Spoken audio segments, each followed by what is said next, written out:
ಪರೀಕ್ಷೆ ಬಂತು, ಎಲ್ಲ ಮರೆತು ಹೋಗ್ತಾ ಇದೆ. ವೈದ್ಯರ ಸಲಹೆ ಇಲ್ಲದೆ ನೆನಪಿನ ಶಕ್ತಿ ಮಾತ್ರೆಗೆ ಮೊರೆ. ಇದು ಮೆಡಿಕಲ್ ಶಾಪ್ಗಳ ವ್ಯಾಪಾರಿ ತಂತ್ರ.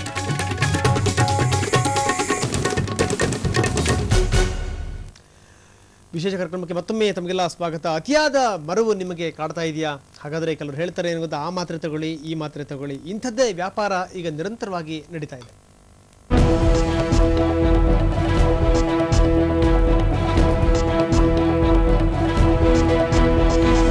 ಯಾವುದೇ ಮೆಡಿಕಲ್ ಶಾಪ್ಗಳಿಗೆ ಹೋಗಿ ಇಂಥ ಮಾತ್ರೆಗಳು, ಇಂಥ ಔಷಧಿಗಳು ನಿಮಗೆ ಸಿಗ್ತವೆ. ಅಷ್ಟೇ ಅಲ್ಲ, ಅವರು ಕೂಡ ಪ್ರಚೋದನೆ ಕೊಡ್ತಾರೆ, ಈ ರೀತಿ ತಗೊಳ್ಳಿ ನಿಮಗೆ ಒಳ್ಳೇದಾಗುತ್ತೆ ಅಂತ. ಬಹಳಷ್ಟು ಜನ ನಮ್ಮ ಮಕ್ಕಳು ತುಂಬ ಡಲ್ ಇದ್ದಾರೆ ಕಣ್ರಿ, ಓದಿದ ಜ್ಞಾಪಕ ಇರಲ್ಲ, ಅದರಲ್ಲೂ ಎಕ್ಸಾಮ್ ಬರ್ತಾ ಇದೆ ನೋಡಿ, ಇನ್ನೂ ಕೂಡ ಮರವಿಂದು ಇದು ಜಾಸ್ತಿ ಆಗ್ತಾ ಇದೆ. ಹೀಗಾಗಿ ಸಹಜವಾಗಿಯೇ ಔಷಧಿ ಗುಳಿಗೆಗಳನ್ನು ತೆಗೆದುಕೊಳ್ಳಿಕ್ಕೆ ಶುರು ಮಾಡ್ತಾರೆ. ಇಂಥ ಯಾವ್ಯಾವ ಔಷಧಿಗಳು, ಮಾತ್ರೆಗಳು ಸಿಗ್ತವೆ ಮೆಡಿಕಲ್ ಶಾಪಲ್ಲಿ ನೋಡಿ ಈ ವರದಿನ.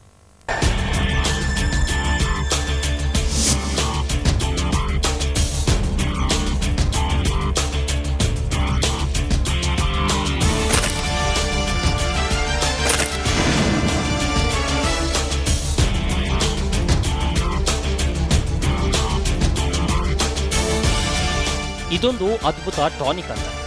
6 ತಿಂಗಳು ಇದನ್ನ ಕುಡಿದ್ರೆ ಸಾಕು, ಆತ ಮಹಾ ಮೇಧಾವಿ ಆಗ್ತಾನಂತೆ. ಹಾಗಂತ ಹೇಳ್ತಾರೆ ಈ ಟಾನಿಕ್ ಕಂಪನಿಯವರು. ಅಂದ್ರೆ ಇದು ಜ್ಞಾನ ಶಕ್ತಿ ವೃದ್ಧಿಸುವ ಔಷಧಿ. ಈಗಂತೂ ಪರೀಕ್ಷೆಯ ಸಮಯ. ಮಕ್ಕಳಿಗೆ ಈ ಟಾನಿಕ್ ಕುಡಿಸಿದ್ರಂತೂ ಉತ್ತರಗಳು ಮರೆಯುವುದೇ ಇಲ್ವಂತೆ. ಹೀಗಂತ ಹೇಳ್ಕೊಂಡೇ ಮೆಡಿಕಲ್ ಶಾಪ್ಗಳು ಈ ಔಷಧಿಗಳನ್ನ ಮಾರ್ತಿವೆ. ದಿನಕ್ಕೆ 2 ಬಾರಿ ಇದನ್ನ ಕುಡಿಬೇಕಂತ. ಅದರಿಂದ ಏನು ಎಫೆಕ್ಟ್ ಇಲ್ವಾ ಸರ್ ಮಕ್ಕಳಿಗೆ? ಏನಿಲ್ಲ ಸರ್, ಎಫೆಕ್ಟ್ ಆಗುತ್ತೆ, ಸೈಡ್ ಎಫೆಕ್ಟ್ ಏನಿಲ್ಲ. ಮತ್ತೆ ಎಫೆಕ್ಟ್ ಆಗುತ್ತೆ ಅಂದ್ರೆ ಐಕುಟಾಪಲ್ಲ ಇದೆಲ್ಲ, ಐಕುಟಾಪಲ್ಲ ಚೆನ್ನಾಗಿದೆ. ಅದೇನು ಆಯುರ್ವೇದಿಕ? ಆಯುರ್ವೇದಿಕ್ ಇಲ್ಲ, ಮೆಡಿಸಿನ್ ಇದೆ. ಮೆಡಿಸಿನ್ ಅದು ಮೆಡಿಸಿನ್ ಇದೆ. ಐಕುಟಾಪನ್ನ ಇದೆ. ಇನ್ನು ಅವರ ಹಿಮಾಲಯ ಕಂಪನಿದು ಒಂದು ಇದೆ ಆಯುರ್ವೇದಿಕ್, ಅದರ ಮಾತ್ರ ಇಲ್ಲ. ಇದೆಲ್ಲ ನಿಜಾನೋ ಸುಳ್ಳು? ಆದ್ರೆ 5.5 ವರ್ಷ ಮೀರಿದ ಎಲ್ಲರೂ ಈ ಟಾನಿಕ್ ಕುಡಿಬಹುದು. ಟಾನಿಕ್ ಬೇಡ ಅನ್ನೋರಿಗೆ ಟ್ಯಾಬ್ಲೆಟ್ಗಳು ಕೂಡ ಇವೆ. ಇದು ಕೂಡ ಟಾನಿಕ್ನಷ್ಟೇ ಎಫೆಕ್ಟಿವ್ ಅಂತ.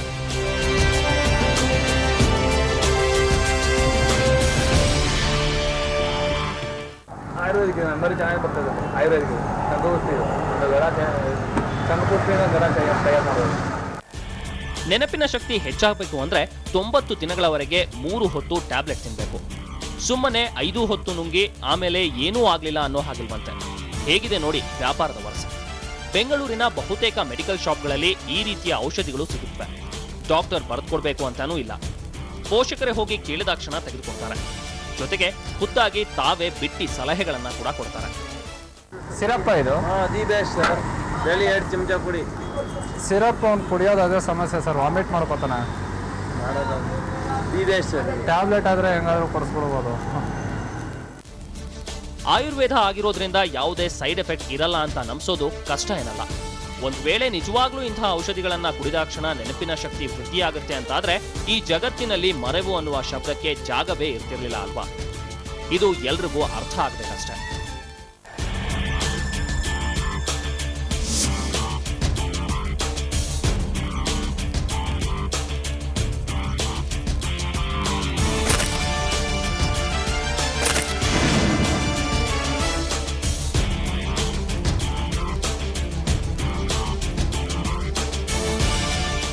ಹರಿಪ್ರಸಾದ್, TV9 ಬೆಂಗಳೂರು. ಇದ್ರ ಬಗ್ಗೆ ತಜ್ಞ ವೈದ್ಯರ ಜೊತೆಗೆ ನಾನು ಮಾತುಕತೆ ಮಾಡ್ತೀನಿ. ಇದು ಎಷ್ಟರ ಮಟ್ಟಿಗೆ ಸರಿ ತಪ್ಪು ಅದನ್ನು ಹುಡುಕುವಂಥ ಪ್ರಯತ್ನ ಮಾಡೋಣ. ಆದರೆ ಅದಕ್ಕಿಂತ ಮೊದಲು ಇಂಥ ಔಷಧಿಗಳನ್ನು, ಮಾತ್ರೆಗಳನ್ನು ತೆಗೆದುಕೊಂಡ್ರೆ ನಿಜಕ್ಕೂ ನಮಗೆ ಜ್ಞಾಪಕ ಶಕ್ತಿ ವೃದ್ಧಿಯಾಗುತ್ತಾ? ನಮ್ಮ ಮಕ್ಕಳುಗಳು 100% ಮಾರ್ಕ್ಸ್ ತೆಗೆದುಬಿಡ್ತಾರಾ? ಅಥವಾ ಎಲ್ಲೂ ಇಲ್ಲದಂಥ ಜ್ಞಾಪಕ ಶಕ್ತಿ ದಿಢೀರ್ನೇ ಬಂದ್ಬಿಡುತ್ತಾ ಈ ಮಾತ್ರೆಗಳನ್ನು ತೆಗೆದುಕೊಳ್ಳೋದ್ರಿಂದ? ಇಂಥ ಪ್ರಶ್ನೆಗಳೆಲ್ಲ ನಿಮಗೆ ಉದ್ಭವ ಆಗೋದು ಅತ್ಯಂತ ಸಹಜ. ಇಂಥ ಪ್ರಶ್ನೆಗಳಿಗೆ ಉತ್ತರವನ್ನು ಹುಡುಕುವಂಥ ಒಂದು ಪ್ರಯತ್ನ ಇದು.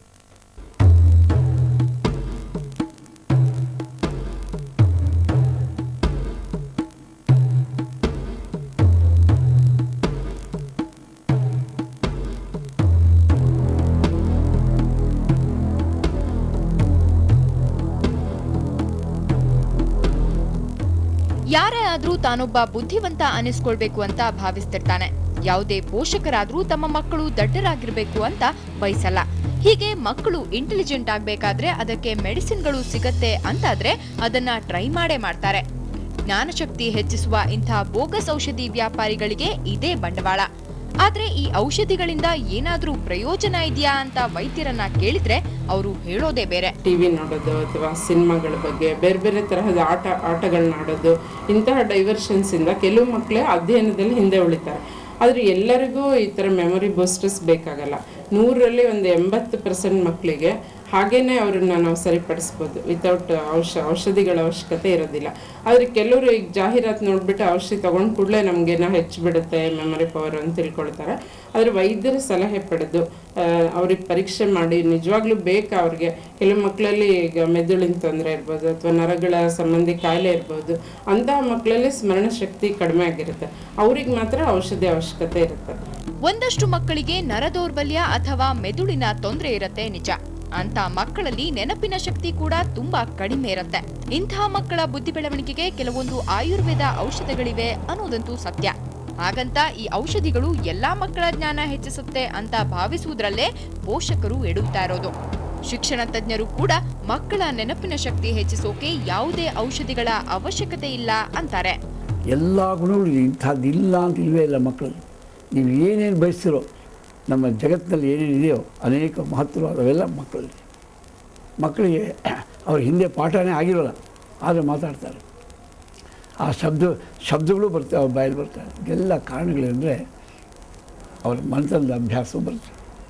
ಇದಕ್ಕೋಸ್ಕರ ಅಭ್ಯಾಸದಿಂದ ಬರ್ತೇವೆ ವಿನಃ ಹೆಚ್ಚಿನ ಪ್ರಾಯಕ್ಕೆ ಔಷಧಿಗಳ ಅವಶ್ಯಕತೆ ಇಲ್ಲ ಅಂತ ನನ್ನ ಅನುಭವದಲ್ಲಿ ಇದು ಆಶ್ಚರ್ಯಕರವಾಗಿದೆ.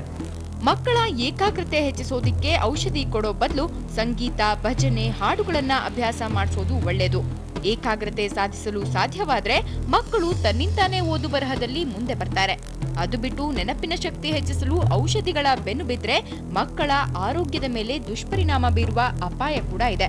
ಹರಿಪ್ರಸಾದ್, TV9 ಬೆಂಗಳೂರು. ಬನ್ನಿ, ಇಬ್ಬರು ನಮ್ಮ ಜೊತೆಗೆ ಇವತ್ತು ಇಬ್ಬರು ಇದ್ದಾರೆ ತಜ್ಞರು. ಡಾಕ್ಟರ್ ಕಿಶೋರ್, ವೈದ್ಯಕೀಯ ನಿರ್ದೇಶಕರು ಆಯುರ್ಧಾಮ, ಮತ್ತು ಶಶಿಕುಮಾರ್, ನಿರ್ದೇಶಕರು ಬ್ರೈನ್ ಸೆಂಟರ್ ಶಿಕ್ಷಣ ಸಂಶೋಧನಾ ಸಂಸ್ಥೆ. ಇವರಿಬ್ಬರನ್ನ ಹೊರತುಪಡಿಸಿ ಡಾಕ್ಟರ್ BT ರುದ್ರೇಶ್, ಹೋಮಿಯೋ ತಜ್ಞರು, ಇದ್ರ ಜೊತೆಗೆ ನಮಗೆ ಫೋನ್ ಮುಖಾಂತರ ಮಾತಾಡ್ತಾರೆ. ಮತ್ತು ಡಾಕ್ಟರ್ ಭಟ್ ಇದ್ದಾರೆ, ಅವರು ಮಕ್ಕಳ ತಜ್ಞರು, ಅವರು ಕೂಡ ಈ ಔಷಧಿಗಳ ಬಗ್ಗೆ ಮಾತಾಡ್ತಾರೆ. ಡಾಕ್ಟರ್ ಕಿಶೋರ್ ಅವರೇ, ನಮ್ಮ ಸ್ಟುಡಿಯೋಕ್ಕೆ ತಮಗೆ ಸ್ವಾಗತ. ನಮಸ್ಕಾರ. ಅದೇ ರೀತಿ ಶಶಿಕುಮಾರ್, ತಮಗೂ ಕೂಡ ನಮ್ಮ ಸ್ಟುಡಿಯೋಕ್ಕೆ ಸ್ವಾಗತ. ನನ್ನ ಮೊದಲನೇ ಪ್ರಶ್ನೆ ಡಾಕ್ಟರ್ ಕಿಶೋರ್ ಅವರಿಗೆ, 2 ವರದಿಗಳನ್ನು ನೋಡಿದ್ರಿ, ಏನು ಅನ್ನಿಸ್ತು ಒಬ್ಬ ವೈದ್ಯಕೀಯ ತಜ್ಞರಾಗಿ, ಅದರಲ್ಲೂ ಆಯುರ್ವೇದ ತಜ್ಞರಾಗಿ? ಒಂದು ವಿಶೇಷವಾಗಿ ನಾ ಈ ಸಂದರ್ಭದಲ್ಲಿ ಎಲ್ಲ ವೀಕ್ಷಕರಿಗೆ ಹೇಳೋದು ಇಷ್ಟಪಡೋದು, ಯುದ್ಧ ಕಾಲೇ ಶಸ್ತ್ರಾಭ್ಯಾಸ ಅಂತ ಹೇಗೆ ಹೇಳ್ತೀವಿ, ಹಾಗೆ ಪರೀಕ್ಷಾ ಕಾಲೇ ಶಾಸ್ತ್ರಾಭ್ಯಾಸ ಅಂತ ಆಗಬಾರ್ದು. ಎಲ್ಲ ಕಾಲದಲ್ಲೂ ಒಬ್ಬ ಹುಡುಗ ವಿದ್ಯಾಭ್ಯಾಸದ ಕಡೆಗೆ ಒಲವನ್ನು ತೋರ್ತಕ್ಕಂಥದ್ದು ಅವಶ್ಯ ಮತ್ತು ಅನಿವಾರ್ಯ ಅಂತಕ್ಕಂಥದ್ದು.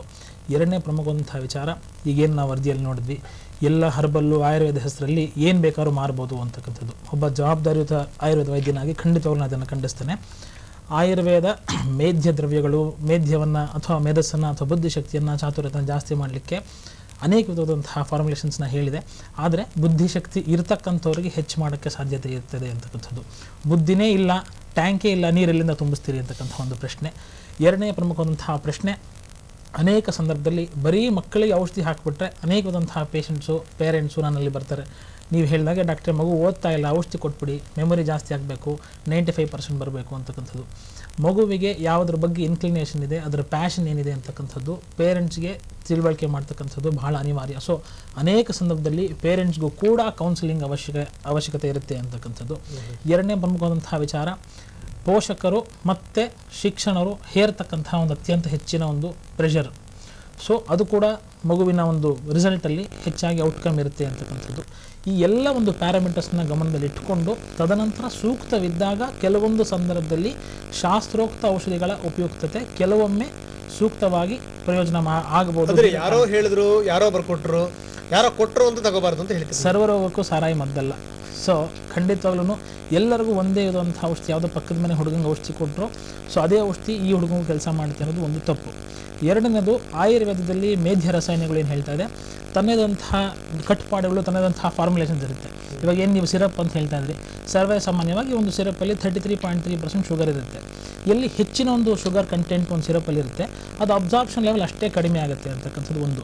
ಎರಡನೇದು, ಇವತ್ತು ಶಂಖಪುಷ್ಪಿ ಆಗಿರ್ಬೋದು, ಬ್ರಾಹ್ಮಿ ಆಗಿರ್ಬೋದು, ಕೂಷ್ಮಾಂಡ ಆಗಿರ್ಬೋದು, ಪ್ಲೇನ್ ತುಪ್ಪ ಆಜ್ಯ, ಅದು ಕೂಡ ಒಂದು ಮೇಧ್ಯವಾಗಿ ಕೆಲಸ ಮಾಡ್ತಾ ಇದೆ. ಸೊ ಅವುಗಳು ಅದು ತನ್ನದೇ ಅಂತ ಒಂದು ರ್ಯಾಷನಲ್ಲಿ ಕೊಡಬೇಕು. ಸೊ ಒಬ್ಬ ಡಾಕ್ಟರಿನ ಬುದ್ಧಿ ಚಾತುರ್ಯತೆ ಅನೇಕ ಸಂದರ್ಭದಲ್ಲಿ ಕೆಲಸಕ್ಕೆ ಬರುತ್ತೆ ಇಂಥ ಒಂದು ಸಂದರ್ಭದಲ್ಲಿ ಅಂತಕ್ಕಂಥದ್ದು. ಎರಡನೇದು, ಪರೀಕ್ಷೆಯ ಒಂದು ದೃಷ್ಟಿಕೋನದಲ್ಲಿ ಇಟ್ಕೊಂಡು ಔಷಧಿ ಕೊಡ್ತಕ್ಕಂಥದ್ದು ಡೆಫಿನೆಟ್ಲಿ ತಪ್ಪು. ಸರಿ ಅಲ್ಲ ಡಾಕ್ಟ್ರೆ, ನೀವು ನಾವು ಕಡೆಯದಾಗಿ ಒಂದು ಮಾತು ಹೇಳ್ತೇನೆ, ನಾವು ನಮ್ಮ ಸನಾತನ ಪರಂಪರೆಯಲ್ಲಿ ಹೇಳ್ತೀವಿ ಧಿಯೋ ಯೋನಃ ಪ್ರಚೋದಯ ಅಂತ. ಅಂದರೆ ಧೀ ಶಕ್ತಿ, ಬುದ್ಧಿಶಕ್ತಿ ಜಾಸ್ತಿ ಆಗಬೇಕು ಹೊರತು it is not to be calculate in terms of your mark sheets.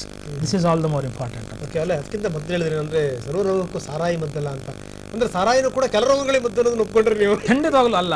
ಅದು ಅನೇಕರು ಈ ವಿಧವಂತಹ ಕಾನ್ಸೆಪ್ಟ್ ಅಲ್ಲಿ ಇರ್ತಾರೆ, ಔಷಧಿ ತಗೊಂಡ್ಬಿಟ್ಟ ಅಷ್ಟು ಸರಿ ಹೋಗ್ಬಿಡುತ್ತೆ ಅಂತ. ನನ್ನ ವಿಶ್ಲೇಷಕರನ್ನ ಈ ಒಂದು ಸಂದರ್ಭದಲ್ಲಿ ಏನು ಅಂದರೆ, ನಿಗದಿತವಾಗಿ ಏನು ಸಮಸ್ಯೆ ಇದೆ ಅಂತಕ್ಕಂಥದ್ದು ಒಂದು ಪರಿಗಣನೆ ಮಾಡ್ತಕ್ಕಂಥದ್ದು ಅನಿವಾರ್ಯ ಆಗುತ್ತೆ. ಆಮೇಲೆ ಸಮಸ್ಯೆ ಇದೆಯಾ ಇಲ್ವಾ ಅಂತ ನೋಡಬೇಕು. ಅನೇಕ ವಿಧದ ಸಂದರ್ಭದಲ್ಲಿ ಪರೀಕ್ಷೆ ಬಂತು ಔಷಧಿ ಕೊಟ್ಬಿಡು, that is not right. So ಎಲ್ಲಿ ಅವಶ್ಯಕತೆ ಇದೆ, ಯಾವ ಒಂದು ರೀತಿಯಲ್ಲಿ ಅದರ ಅನಿವಾರ್ಯತೆ ಇದೆ ಅನ್ನೋ ನೋಡ್ಕೊಂಡು ಔಷಧಿಯನ್ನು ಕೊಟ್ಟಾಗ ಕೆಲವೊಮ್ಮೆ ಸೂಕ್ತವಾಗಿ ಆಗ್ಬೋದು ಅಂತಕ್ಕಂಥದ್ದು ನನ್ನ ಅಭಿಮತ. ಓಕೆ, ಶಶಿಕುಮಾರ್ ತಾವೇನು ಹೇಳ್ತೀರಿ? ಇಲ್ಲಿ ಪಾಲಕ ಪೋಷಕರು ಅಥವಾ ಶಿಕ್ಷಣ ಸಂಸ್ಥೆಗಳಾಗಲಿ ಅಥವಾ ಸಮಾಜ ಆಗಲಿ ತಿಳುವಳಿಕೆ ಕೊಡೋಕ್ಕಿಂತ ಮುಂಚೆ ಈ ಬ್ರಾಹ್ಮಿ ಅನ್ನೋದು ತುಂಬ ಪುರಾತನ, ಅಂದರೆ ಫಸ್ಟ್ ಸೆಂಚುರಿಯಲ್ಲೇ ಇದು ಒಂದು ಲಿಪಿಯಲ್ಲಿ ಬರೆದಿದ್ದಾರಂತೆ. ಅದರಲ್ಲಿ ಒಂದು ಜ್ಞಾಪಕ ಶಕ್ತಿ ಇದೆ ಅಥವಾ ಅದಕ್ಕೆ ಪ್ರಯೋಜನ ಆಗುತ್ತೆ ಅಂತ. ಇದು ಯಾರಿಗೆ ನಿಜವಾಗ್ಲೂ ಇದು ಉಪಯೋಗ ಆಗೋದು?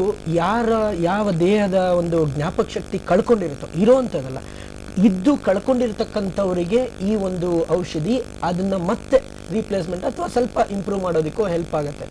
ಇದರಿಂದ ಈಗೇನಾಗಿದೆ, ಸಾರ್ವಜನಿಕರಲ್ಲಿ ಬ್ರಾಹ್ಮಿ ಅಂದ ತಕ್ಷಣ ಹಿತ್ತಲ ಕಡೆ ಸಿಗೋವಂಥದ್ದು ತಗೊಂಬಂದು ಚಟ್ನಿ ಮಾಡಿ ತಿನ್ನಿಸೋದ್ರಿಂದ ಹಿಡಿದು ಬೇರೆ ಬೇರೆ ರೀತಿಯಲ್ಲಿ ಅದನ್ನು ದೇಹಕ್ಕೆ ಸೇರಿಸಿ ನಮ್ಮ ಮಕ್ಕಳಿಗೆ ಜ್ಞಾಪಕ ಶಕ್ತಿ ವೃದ್ಧಿ ಆಗುತ್ತೆ ಅನ್ನುವಂಥ ಒಂದು ಕಲ್ಪನೆ ಇದೆ.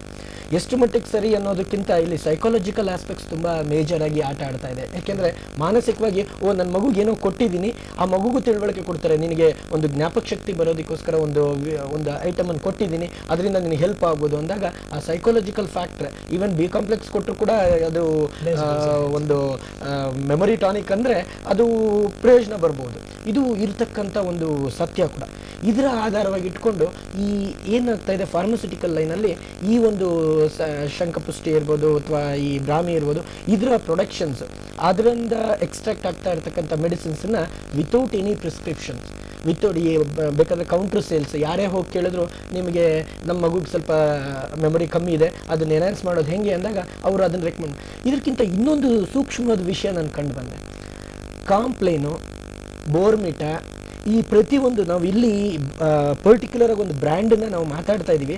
ಈ ಎಲ್ಲ ವಿಷಯಗಳಲ್ಲೂ ಆ ಐಟಮ್ಗಳು ಕೂಡ ಮಕ್ಕಳಿಗೆ ಅಟೆನ್ಷನ್ ಇನ್ಕ್ರೀಸ್ ಮಾಡುತ್ತೆ, ಕಾನ್ಸಂಟ್ರೇಷನ್ ಇನ್ಕ್ರೀಸ್ ಮಾಡುತ್ತೆ, ಮೆಮೊರಿ ಇನ್ಕ್ರೀಸ್ ಮಾಡುತ್ತೆ ಅನ್ನುವಂಥ ಒಂದು ತಪ್ಪು ಕಲ್ಪನೆ ಕೂಡ ಇದೆ. ಯಾಕೆಂದರೆ ಇಲ್ಲಿರ್ತಕ್ಕಂಥ ಸಿದ್ಧತೆಗಳು, ಆ ಮಗು ಕಲಿಬೇಕಾದ್ರೆ ತನ್ನ ಇತರೆ ಸಿದ್ಧತೆಗಳ ಬಗ್ಗೆ ಗಮನ ಕೊಡ್ತಾ ಇಲ್ಲ. ಯಾವುದೋ ಒಂದು ಈಸಿ ಸಪ್ಲಿಮೆಂಟ್, ತುಂಬ ಸುಲಭವಾಗಿ ದೊರಕುವಂಥ ಒಂದು ಸಪ್ಲಿಮೆಂಟಿಗೆ ಮೊರೆ ಹೋಗ್ತಾ ಇರತಕ್ಕಂಥದ್ದು ಸರ್ವೇ ಸಾಮಾನ್ಯ ಆಗಿದೆ ನಮ್ಮ ಸಮಾಜಕ್ಕೆ. ಮತ್ತೆ ನಾನು ಜೊತೆ ಚರ್ಚೆ ಮಾಡ್ತೀನಿ. ಒಂದು ಸಣ್ಣ ಬ್ರೇಕ್ ನಂತರ ಚರ್ಚೆಯನ್ನು ಮುಂದುವರಿಸ್ತೀನಿ.